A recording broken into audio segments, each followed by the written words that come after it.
তারা কখনো পানি একদমই বন্ধ করে দেয়, মরুভূমির মতো শুকিয়ে যায় প্রমত্তা পদ্মা, আবার কখনো না বলে এক লাফে ছেড়ে দেয় জলরাশি। দিন শেষে পানিকে যেন এক নতুন অস্ত্রে পরিণত করেছে ভারত। একদিকে বাংলাদেশ, অপরদিকে পাকিস্তান। দুই প্রতিবেশী দেশকেই শিক্ষা দিতে যেন উঠে পড়ে লেগেছে দিল্লি। কিন্তু আন্তর্জাতিক আইন অবশ্য এই নীতি সমর্থন করে না। উজানের দেশ তার ইচ্ছে মতো পানি আটকে রাখতে পারবে না। ভাটির দেশগুলোর ন্যায্য হিস্যা নিশ্চিত করতে বাধ্য উজানের দেশগুলো। কোনোভাবেই আন্তর্জাতিক নদীপথ এককভাবে নিয়ন্ত্রণ করার অধিকার নেই কোনো দেশের। তবুও ভারত যেন এই নীতির ধার ধারে না। গত বছরও বাংলাদেশকে কিছুই না জানিয়ে ডম্বুর বাঁধ হঠাৎ ছেড়ে দিয়েছিল দেশটি। গত 5 আগস্ট শেখ হাসিনা দেশ ত্যাগ করে ভারতে আশ্রয় নেয়। এরই ফলশ্রুতিতে বাংলাদেশকে শিক্ষা দেওয়ার জন্য তারা ছেড়ে দেয় ডম্বুর বাঁধ। চোখের পলকে ভেসে যায় কুমিল্লা, নোয়াখালী, ফেনীসহ বিস্তীর্ণ এলাকা। মানুষ, ধান, গবাদি পশু সবই ভেসে যায়। কিন্তু সে সময় বিশ্ব অবাক হয়ে দেখেছিল বন্যায় ভেসে যাওয়া বাংলাদেশকে কেমন করে তারা আবার ঘুরে দাঁড়ায়। কাঁধে কাঁধ মিলিয়ে বন্যার্তদের উদ্ধার কাজ, মুখে খাবার তুলে দেয়া, ত্রাণ পৌঁছে দিতে দুর্গম এলাকায় দল বেঁধে ছুটে চলা, সব মিলিয়ে যেন এক অনন্য ঐক্যের উদাহরণ হয়ে উঠেছিল বাংলাদেশ।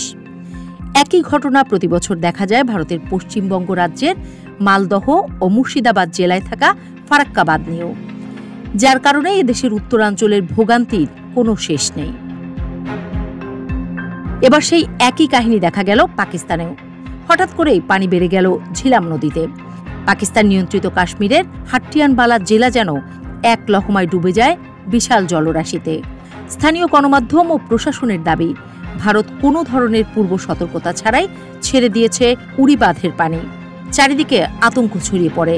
নদীর পাড়ের গ্রামগুলো থেকে মানুষ পালাতে থাকে নিরাপদ আশ্রয়ের খোঁজে। মুজাফফরাবাদ থেকে শুরু করে চকটির গ্রামগুলোতে বারবার নদীর ধারে না যাওয়ার সতর্কবার্তা দেয়া হচ্ছিল।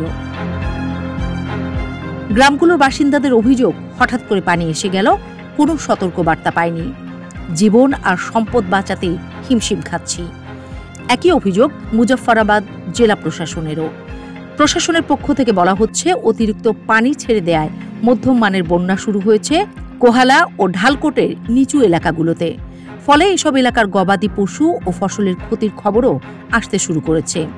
একে পানি সন্ত্রাস আখ্যা দিয়েছে পাকিস্তান নিয়ন্ত্রিত কাশ্মীর। তারা মনে করে সিন্ধু জল বন্টন চুক্তি সরাসরি লঙ্ঘন করেছে ভারত। 1960 সালে বিশ্বব্যাংকের মধ্যস্থতায় করা চুক্তি অনুযায়ী দুই দেশকেই পানি ছাড়ার আগাম তথ্য বিনিময় করতে হয়, যেন ভাটির দেশ ক্ষতির মুখে না পড়ে।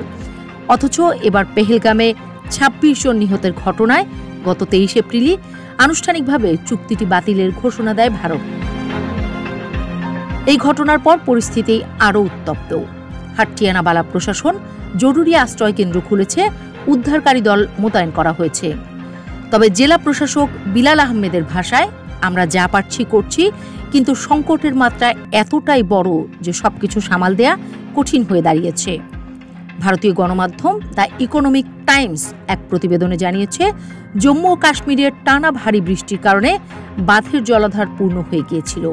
তাই নিয়মিত ড্যাম ম্যানেজমেন্টের অংশ হিসেবে পানি ছেড়ে দেওয়া হয়েছে। যদিও ভারতের তরফ থেকে এখনো পর্যন্ত কোনো আনুষ্ঠানিক প্রতিক্রিয়া আসেনি। ফলে প্রশ্ন কিন্তু থেকেই যাচ্ছে, পানি দিয়ে কাকে শিক্ষা দেয়া হচ্ছে, বাংলাদেশকে, পাকিস্তানকে, নাকি দুই দেশকেই একসঙ্গে? কিন্তু কেন? এই কেন কোনো ব্যাখ্যা নেই বিশ্লেষকদের কাছে। তবে একের পর এক ঘটনা প্রমাণ করে দিচ্ছে, আজকের দিনে পানি শুধু জীবন ধারণের উৎস নয়, এটা হয়ে উঠেছে এক ভয়ঙ্কর ভূরাজনৈতিক অস্ত্র।